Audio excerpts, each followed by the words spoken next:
If the last 2 decades of Islamic immigration have taught us anything in the West, it's that tolerance is like salt. It's necessary and beneficial, but too much of it will kill you. We're forced to learn this lesson, it seems, after every violent Islamic atrocity, and we learned it again last week when a serving British soldier was murdered in the street by 2 Islamic barbarians, one of whom claimed that they were forced to do this terrible thing by the Quran, which he then quoted as justification. I couldn't help noticing that this very important and relevant piece of information was carefully left out of all the news reports, as if it really didn't matter. Instead, we were fed the usual blizzard of the usual platitudes from the usual suspects like the Muslim Council of Britain. But crucially, we heard no rejection by any Muslim of the Islamic scripturally mandated doctrine of violent armed jihad, which is the actual problem here. Islam endorses armed jihad. It is a religion of violence and terror. Allah says so, and everybody knows how Akbar he is because we hear about it whenever some innocent person is murdered in the name of his religion.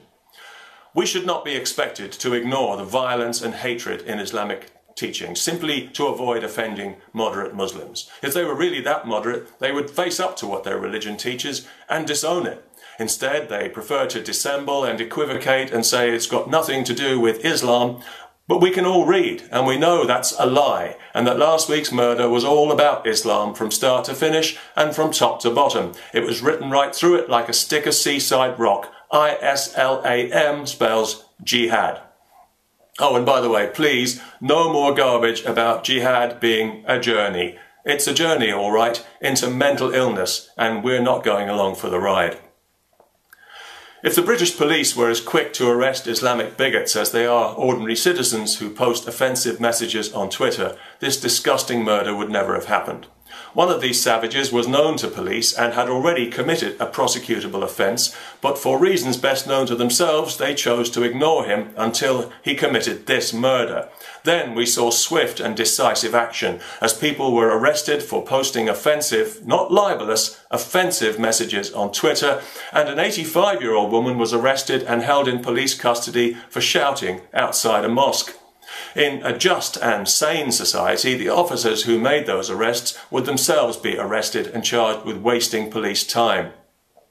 Meanwhile, media darling Andy Chowdhury is free to preach his message of hatred all day long while enjoying police protection as well as generous state benefits. He gets paid more for attacking and insulting our values than our soldiers get for defending them, and it's to our country's eternal shame that nobody is the least bit surprised. Of course, it's not just soldiers now who need to watch their backs in Britain, because these 2 savages also told us that nobody here is safe. We're all to blame, apparently, for their mental illness. We're all oppressors of Islam. We're all invaders and crusaders and God knows what else. But perish the thought that all Muslims should be to blame for the violence endorsed by their religion and repeatedly carried out in its name. No, they're not even to blame for the hate-stirring bigots who preach in their mosques without a murmur of protest. That's got nothing to do with them. Instead, anyone who points out the violent nature of Islamic teachings is automatically accused of stirring up hatred, when in fact they're responding to hatred that has already been well and truly stirred up, incubated, nurtured and fed by Islamic bigots in mosques and universities, and by the government and police's mealy-mouthed, multiculti cowardice and dishonesty in dealing with them. We can do something about universities, maybe, but only Muslims can affect what happens in mosques, because nobody else goes in there. If a mosque is allowing people to preach hatred and violence on its premises, then everyone who attends that mosque and who doesn't protest about it is culpable. I know very well that if I attended a meeting and somebody was advocating death to anyone from the platform, I would have plenty to say about it, and I wouldn't care how sacred the space was.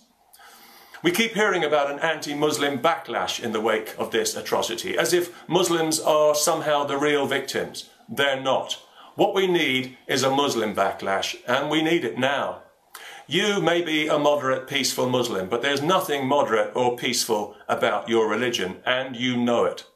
The bigots who preach in your mosques, who take sustenance from your religion, are hiding behind you, and your silence is helping them to do it.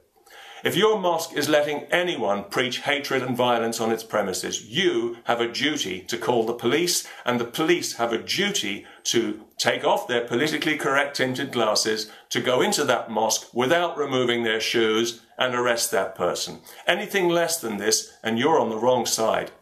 And make no mistake, this is the moment to take sides and to show that you are taking sides. Loyalty to the Ummah is no longer an option, because these two murdering scumbags are part of the Ummah, along with all the other murdering scumbags that your religion produces by the thousand. And it is your religion that produces these people. They have not perverted it. They are following to the letter the Islamic doctrine of violent armed jihad.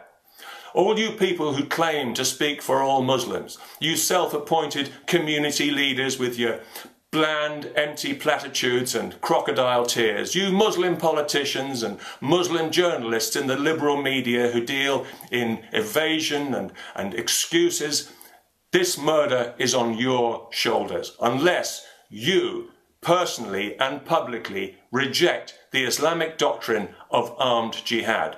No equivocation, no ifs, buts or maybes. We don't want to hear that this has nothing to do with Islam, because that's a brazen insult to our intelligence. We want a clear, categorical, public rejection of the Islamic doctrine of armed jihad.